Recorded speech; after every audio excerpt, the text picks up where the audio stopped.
정민지 아기 06시 45분에 사망했습니다. 민지야. 민지야. 민지야.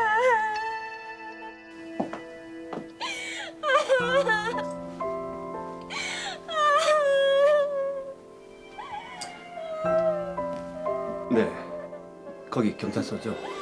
여기 영화학대 사망 의심 사례가 있어서요.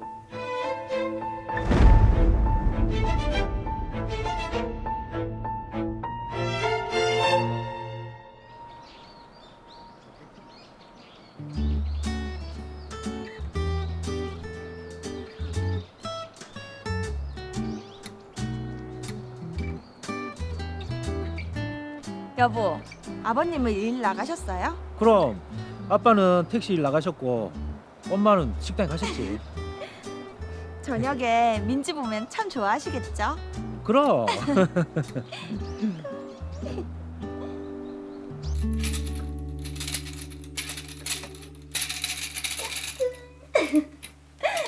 도련님, 우리 민지 엄청 귀엽죠? 네, 민지 엄청 귀여워요.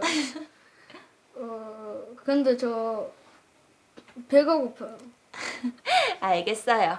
우리 민지 잠깐만 봐줘요. 얼른 간식 챙겨줄게요. 시동생이 많이 어리네요. 네.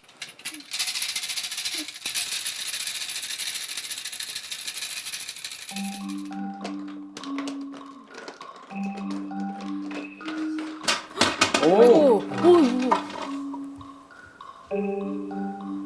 저 애들은 저렇게 조심성이 없죠.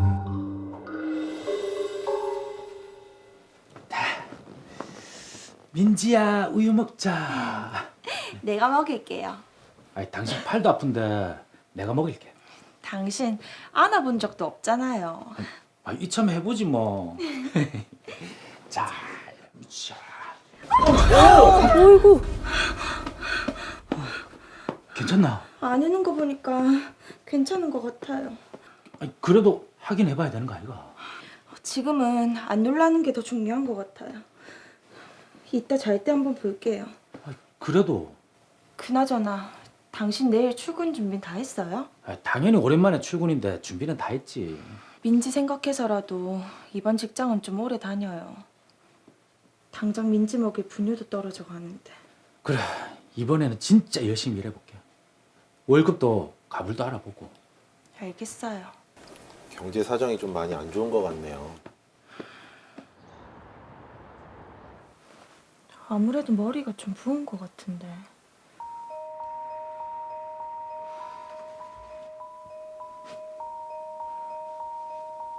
여보, 무슨 일 있나? 아무래도 민지가 머리가 좀 부은 것 같아서 병원에 가봐야 될 것 같아요. 머리가? 그래, 얼른 가봐라. 알겠어요. 다쳤을 때 바로 갔어야 됐는데. 그러니까요. 아유.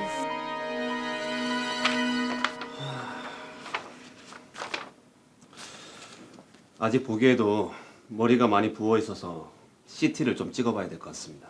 CT요? 알겠습니다. 아직 생후 1개월밖에 안 된 아기라서 약물 치료는 불가능하고요. 입원 치료를 좀 했으면 해서요. 저희가 형편이 좀 그냥 통원 치료 받으면 안 될까요? 그럼 많이 힘드실 텐데. 일단 알겠습니다.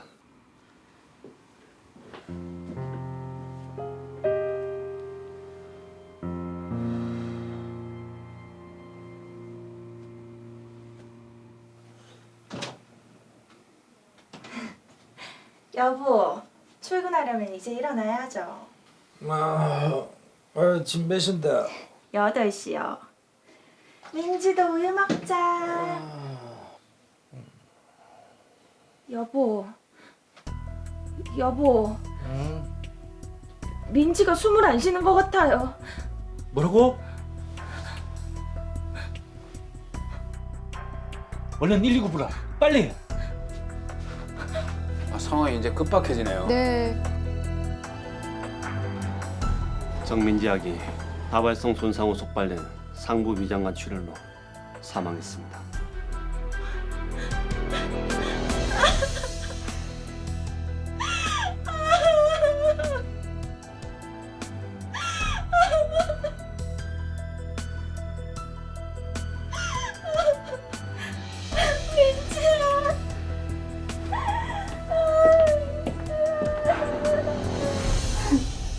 네, 아동 사망 사고 소식 뉴스에서도 심심치 않게 들을 수가 있는데 이 사건 보는 내내 참 안타까웠네요. 그렇습니다. 저도 이제 어린 아이가 있으니까 네. 더 조금 마음이 좀 안타깝고 무겁습니다.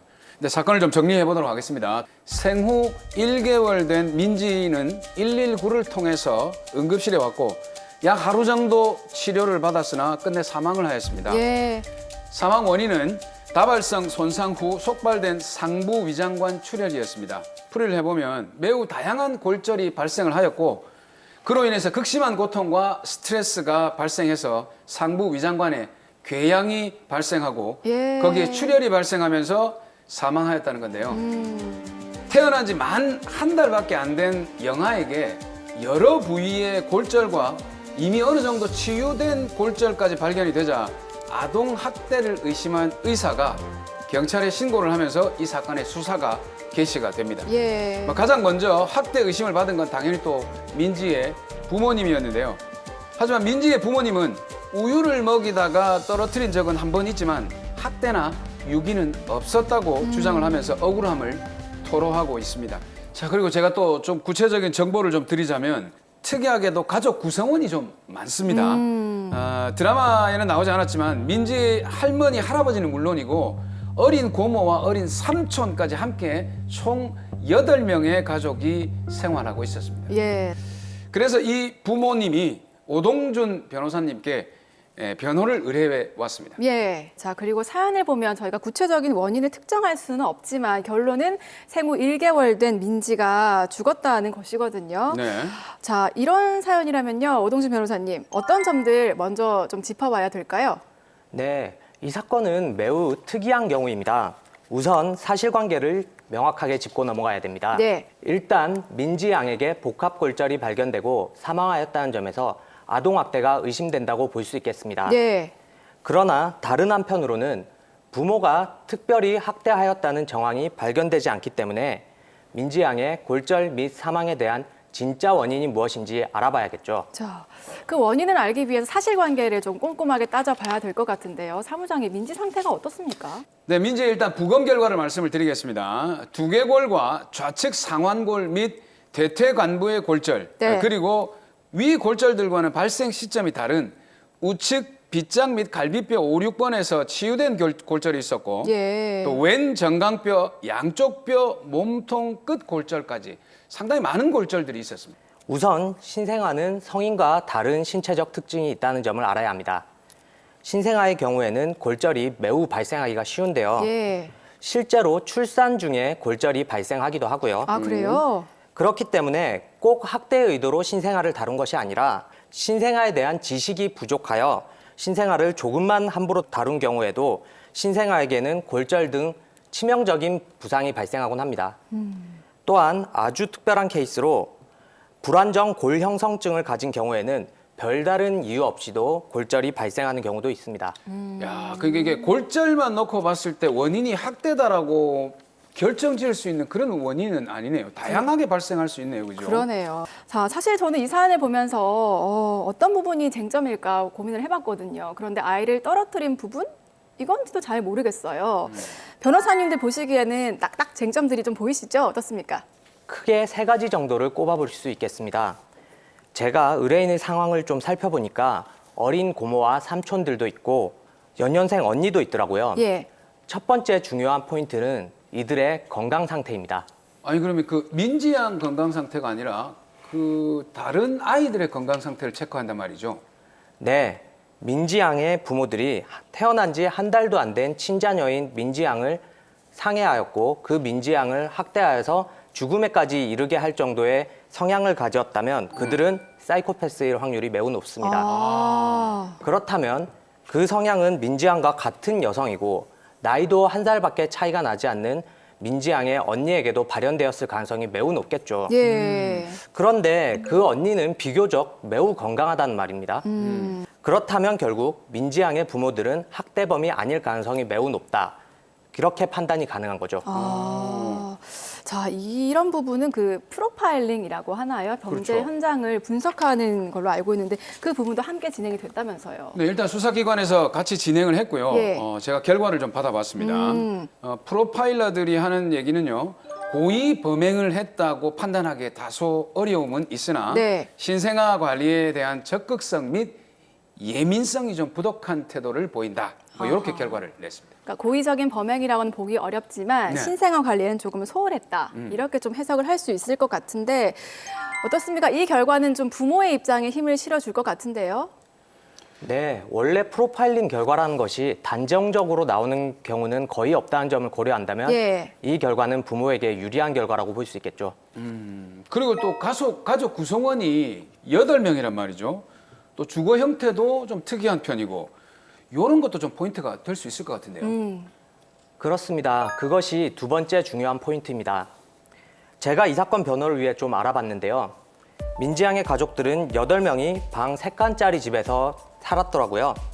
방 하나는 창고로 쓰고 있었고 안방은 민지양의 할아버지와 민지양의 할머니가 민지양의 어린 고모와 삼촌과 함께 쓰고 있었으며 예. 나머지 방 하나는 민지양의 부모들이 민지양의 언니와 민지양과 함께 사용하고 있었습니다. 네. 문제는 민지양의 어린 고모와 삼촌이 민지양과 민지양의 언니를 신기해하고 좋아했으며 서로 안아보고 싶어하고 가끔 질투하는 모습을 보인 적도 있었다는 것입니다. 네. 그리고 민지양의 고모가 만 2세, 삼촌이 만 5세였기 때문에 혈기가 왕성하여 방과 방 사이에서 자주 뛰어다니기도 하였고요. 아니 그렇게 보면 이 드라마상으로 봤을 때 민지양의 고모와 삼촌이 아이가 어떻게 될지를 모르고 그냥 이쁘다 신기하다 하면서 그 상해를 일으켰을 수 있을 그런 가능성도 좀 있지 않나요? 그렇습니다. 민지양의 부모들은 차마 자신의 어린 두 동생이 자신의 딸을 상처 입혔을 수도 있다는 점을 상상조차 하기 싫었기 때문에 네. 수사를 받으면서 그러한 가능성에 대해서 충분한 주장을 하지 못했을 가능성도 있습니다. 그럼요. 그런 부분은 뭐 상상이나 하겠습니까? 그렇죠. 자, 그렇다면 이런 부분은 좀 어떻게 변호를 해야 될까요? 가장 중요한 세 번째 포인트입니다. 네. 형사재판에서는 피고인이 내가 하지 않았다, 그리고 다른 누가 했다는 점을 구체적으로 입증해야 되는 것이 아닙니다. 네. 그렇기 때문에 민지양 부모는 자신이 탐정이 되어 실체를 밝혀내야 되는 것은 아니라는 것이죠. 자신이 학대를 하지 않았다는 점에 대해 여러 가지 정황을 제시하고 다른 가능성이 있을 수 있음을 충분히 제시하는 방법으로 변호를 진행하면 되겠습니다. 민지가 사망했다는 결과만 놓고 보면 부모가 아이에게 애정이 없었던 게 아닐까 싶기도 하거든요. 결과만 놓고 보면 부모가 비난을 피할 수는 없는 상황이겠죠. 하지만 민지양 부모들의 핸드폰을 디지털 포렌식으로 확인해 본 결과 민지양의 부모들은 민지양의 사주를 보기도 하고 네. 그 사주 결과가 좋다면서 매우 기뻐하는 모습을 보이기도 했습니다. 이러한 점은 일반적인 부모가 자식들에게 보이는 애정 반응이긴 하거든요. 자, 절대 이런 일을 겪어서는 안 되겠지만 만에 하나 이런 상황에 놓인다면 어떻게 좀 대처를 해야 될지 정리를 해주시죠. 침착하게 대응하셔야 합니다. 자신의 혐의를 벗을 수 있는 여러 가지 정황 증거들은 자신의 생활 속에서, 특히 요즘엔 스마트폰 속에서 상당 부분 존재합니다. 이러한 증거들을 차근차근 수집해서 제시하시면 됩니다. 자, 영아 사망 사건 알아봤습니다.